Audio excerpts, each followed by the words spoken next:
بسم اللہ الرحمن الرحیم سنشد عضدک بأخیک صدق اللہ العلیم۔ معزز سامعین و حاضرین، آج کا ہمارا ٹاپک بڑا ہی اہم ہے اور یہ بھائیوں کے ریلیٹڈ ہے۔ آپس میں بھائیوں کے تعلقات کس طرح کے ہونے چاہیے اس حوالے سے ہے۔ اللہ رب العزت نے قرآن کریم کے اندر ارشاد فرمایا، موسیٰ علیہ السلام کے حوالے سے یہ ذکر ہے۔ سیدنا موسیٰ علیہ السلام جب حالات کمزور ہو گئے، جب مخالفین جو ہے وہ طاقتور ہونے لگے، سر اٹھانے لگے، تو موسیٰ علیہ السلام نے اللہ سے دعا کیا، اللہ مجھے میرے بھائی کے ساتھ، میرے بھائی کے ذریعے مجھے طاقت عطا فرما۔ تو اللہ نے فرمایا، موسیٰ ہم نے تیرے بھائی کے ذریعے تیرے ہاتھوں کو مضبوط کر دیا ہے۔ تو میرے پیارے معزز سامعین و حاضرین، بھائی جو ہے وہ طاقت کا ذریعہ ہے، وہ ایک جو ہے وہ مضبوطی کا ذریعہ ہے۔ اللہ فرماتا ہے میں تمہارے ہاتھ تمہارے بھائی کے ذریعے مضبوط کرتا ہوں۔ تو معزز سامعین، بھائی جو ہے وہ انسان کی مضبوطی کا ذریعہ ہے، اور بھائی جو ہے یہ ایک انسان کی عظمت کو بلند کرنے کے لیے، انسان کے مراتب کو بلند کرنے کے لیے ایک بھائی کا کردار بڑی اہمیت کا حامل ہے۔ دنیا کے اندر جتنے بھی احباب پروان چڑھے ہیں، یقیناً ان کے پیچھے بھائیوں کی کارکردگیاں ہوتی ہیں۔ ہم نے کئی بار سنا ہے، جب چھوٹا گاؤں کے اندر راج کر رہا ہو، اس سے بس پوچھا جائے نا، بھائی تو کیا کرتا ہے، تو بس وہ کہہ دیتا ہے کہ بھائی میرا بڑا بھائی باہر ہوتا ہے۔ میرا بھائی جو ہے پوچھا بھی تو کیا کرتا ہے، کہا بتایا نہیں، بھائی باہر ہوتا ہے۔ تو بس بھائی باہر ہونے کی وجہ سے یہی تو عیاشیاں مل رہی ہیں۔ تو بھائیوں کی جس طرح محبت آپس میں ہے، لیکن جس طرح چند سال پہلے تھی یا آج سے 10-12 سال پیچھے چلے جائیں، جیسی گہری محبت بھائیوں میں آپس میں ہوا کرتی تھی، اب وہ دور نہیں رہا۔ اب حالات بدل گئے، اب جو ہے وہ محبتوں کے تیور بدل گئے۔ اب جو آپس میں چاہتی تھیں، جو محبتیں ہوتی تھیں، وہ ختم ہوتی جا رہی ہیں۔ صرف کس وجہ سے کہ اس دولت کا بیڑا غرق ہو، جس نے رشتوں کے اندر آ کے دراڑیں ڈال دی ہیں۔ اگر دولت کو ہم سامنے رکھیں گے تو پھر بڑے سے بڑے تعلقات بھی جو ہے وہ ختم ہوتے جائیں گے۔ سیدنا عمر فاروق رضی اللہ تعالیٰ عنہ کا دور انور تھا۔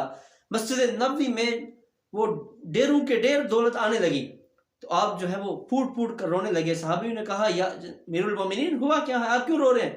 تو فرمایا، وہ ابو بکر صدیق کا دور کتنا شاندار تھا، محمد الرسول اللہ کا دور کتنا خوبصورت تھا کہ ہم کبھی کبھی کئی دن جو ہے وہ کھانا نہیں کھایا کرتے تھے، بھوک کا احساس ہوتا تھا۔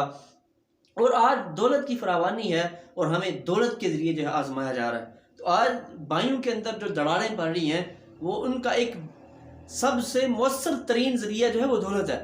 آج بابی بھی چھوٹوں کو یہی تانے دیتی ہے، تم کرتے کیا ہو، اور تم نے کیا کیا ہے، سارا کچھ تو میرا ہی شوہر کرتا ہے۔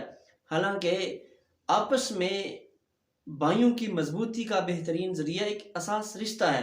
وہی بھائی جو ایک چنگیر کے اوپر بیٹھ کے کھایا کرتے تھے، آج وہی بھائی ایک دوسرے کے خون کے پیاسے بن چکے ہیں۔ آج وہی بھائی ایک دوسرے کے جانی دشمن بن چکے ہیں۔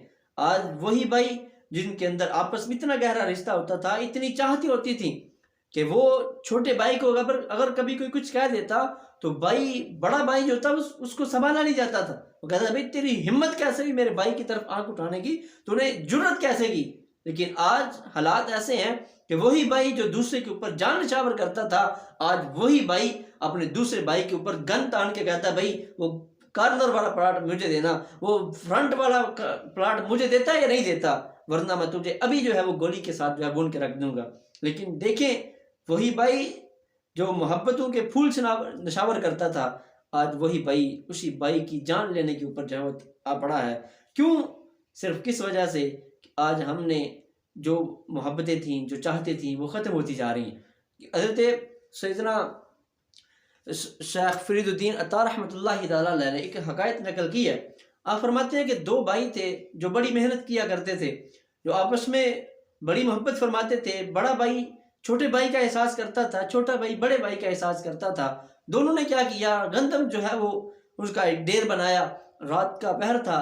دونوں بھائی کہتے ہیں کہ یار آپ باری باری، دونوں نے الگ کی، اپنا گندم کا حصہ الگ کیا، اور دونوں بھائی کہتے ہیں بھائی ایک پھیرا جو ہے میں لے کے جاتا ہوں اور دوسرا پھیرا جو ہے وہ تم لے کر چلے جانا۔ یعنی دونوں کے ڈیر الگ تھے۔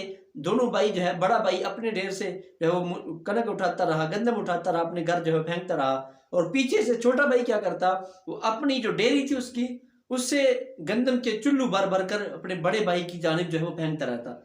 اب بڑا بھائی جب آتا تو چھوٹا بھائی کو جب وہ اپنے گندم کا پھیرا اٹھواتا وہ اپنے گھر لے کے جاتا تو یہ بڑا بھائی پیچھے سے کیا کرتا, کہتا یار میرا بھائی چھوٹا ہے, اس کے معاملات جو ہیں وہ بڑے ڈاڈے ہیں, اس کے بچے چھوٹے ہیں ابھی, تو یہ کر کچھ نہیں سکتا, چلے میرا تو گزارا ہوتا رہے گا. یہ بڑا بھائی اپنی گندم سے چلو بھر بھر کے اپنے چھوٹے بھائی کی گندم جو ہے اس کے اوپر جو ہے پھینکتا رہتا. پھر ہوا کیا, دن چڑھا, یہ ساری رات معاملات چلتے رہے. بڑا بھائی جو تھا اپنی گندم سے چھوٹے بھائی کی گندم پہ پھینکتا رہا, چھوٹا بھائی اپنے بڑے بھائی کی گندم پہ پھینکتا رہا. وہ کہ دونوں کے اندر احساس تھی, محبت تھی, چاہت تھی, الفت تھی. ہوا کیا, جب دن چڑھا, جب سورج کی پہلی کرن پھوٹی تو وہ دونوں کے ڈیر جو گندم کے تھے ویسے کے ویسے ہی پڑے تھے. تو علماء لکھتے ہیں کہ کس وجہ سے پڑے تھے, اللہ کو ان دونوں بھائیوں کی ادا پسند آئی. دونوں نے ایک دوسرے کی جو ہے وہ محبت کا لحاظ رکھا, ایک دوسرے کا احساس کیا, تو اللہ نے ان کی گندم کے اندر بھی اللہ تعالیٰ نے برکت ڈال دی. آج بھی ہمیں اسی محبت کی, اسی چاہت کی ضرورت ہے. اگر ہم چھوٹوں کا احساس کریں, چھوٹے بڑوں کا احساس کریں, تو پھر انشاءاللہ اللہ کی رحمتیں, اللہ کی برکتیں ہمارے خاندانوں میں اتریں گی. اللہ کریم سے دعا ہے اللہ تعالیٰ ہمیں آپس میں اپنے بھائیوں کے ساتھ, اپنے چھوٹوں کے ساتھ, اپنے بڑوں کے ساتھ عزت والا رشتہ, محبت والا رشتہ استوار رکھنے کی توفیق عطا فرمائے. شکریہ.